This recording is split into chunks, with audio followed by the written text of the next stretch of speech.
Hi, it's Rachel, and I'm here with a quick review of Kung Fu Season 2, Episode 7.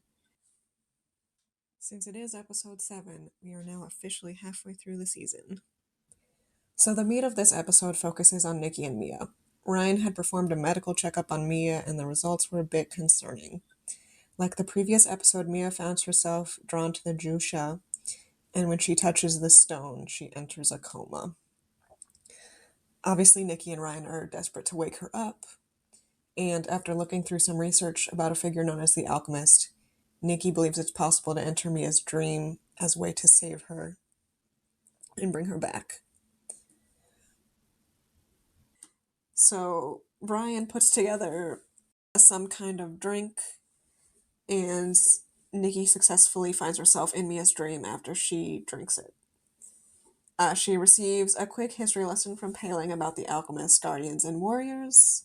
And it turns out that the alchemist created these bloodlines through experiments, which, yikes, very ethically dubious territory.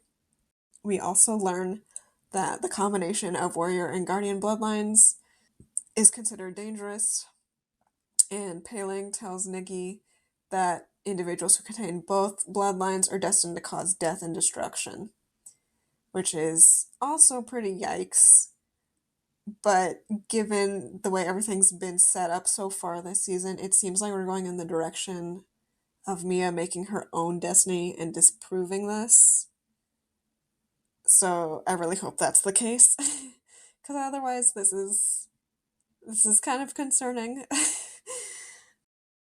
But after hearing all of this, Paling urges Nikki to leave Mia in the dream and let her die.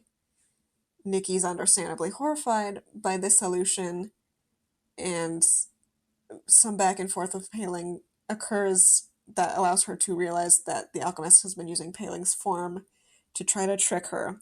And this reveal was so cool. I love the way it was shot, and like how you see Paling and then it like pans around Nikki, so then you see that she's the alchemist.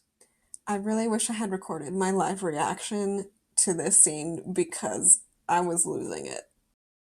But yeah, my goodness, I love Nikki so much. There's literally this being standing in front of her that's thousands of years old and is non corporeal, and Nikki's refusing to do what this being wants. She refuses to believe that Mia will follow the same path as previous individuals who had been the results of warrior and guardian bloodlines mixing. She refuses to accept any outcome other than her and Mia both leaving this dream. Like, Nikki's just incredible. I love how this show just continually stresses how important family is and like the strength and power of familial love. So while Nikki is fighting the alchemist, Mia has found Mei Shui in the memory of her death. I know that the alchemist said that her plan was for Mia to see something so devastating that she no longer has the will to live, but like, holy shit, that's so insanely cruel. It was so heartbreaking to see Mia attempting to apologize to her mom for leaving, but of course Mei Shui can't hear her. And then when Russell Tan shows up and Mia like clearly knows what's going to happen because her bio dad told her a few episodes ago that Russell Tan's the one who killed her, and she just can't bring herself to stop watching. It was just so devastating. But unsurprisingly, Nikki does manage to defeat the alchemist, at least temporarily, and she finds Mia, and then she protects Mia from having to witness her mom's death by hugging her and witnessing it herself. This scene made me cry, and it made me cry again when I rewatched it to grab these screenshots.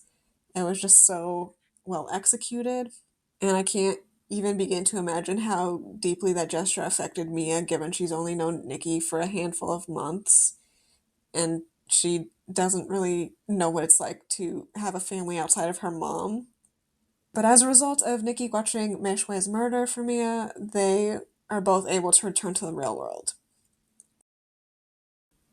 So while I enjoyed Henry's side plot of reconnecting with his dad, and I love the scene of Althea and Evan bonding at the bar, I don't have much to say about either of those, but I do want to take a quick second to discuss the scene of Dennis standing up to his father. So as Dennis and Althea ran into Chase in the previous episode, and Chase had implied that Dennis's father was still investing with him. I'm so, so, so proud of Dennis for confronting his dad. Given the interactions we've seen of Dennis with his parents over the past season and a half, I'm pretty confident he's never given his parents pushback before, at least not to this degree. So it was really brave of him to do that now.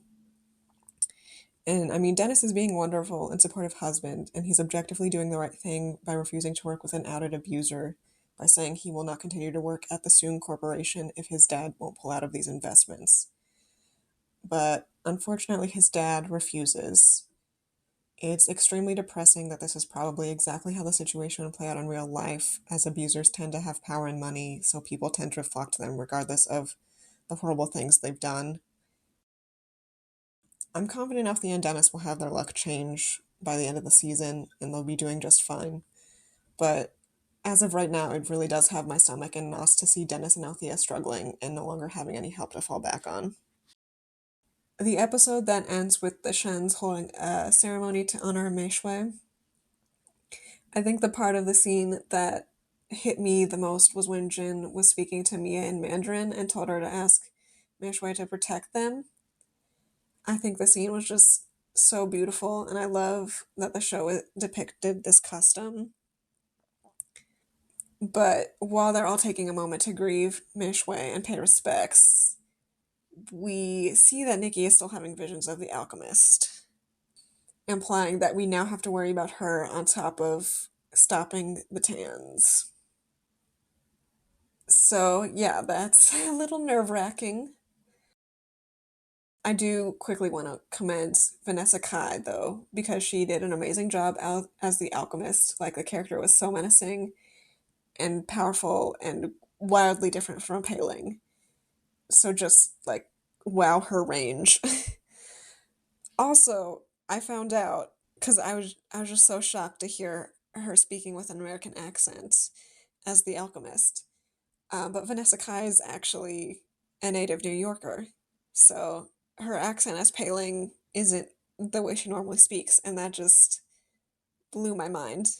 So yeah, major props to her because she's doing an incredible job. But yeah, I'm excited to see where the rest of the season goes. I'd love to chat more about the episodes, so please share your thoughts below. And I'll see you guys for the next episode. Bye.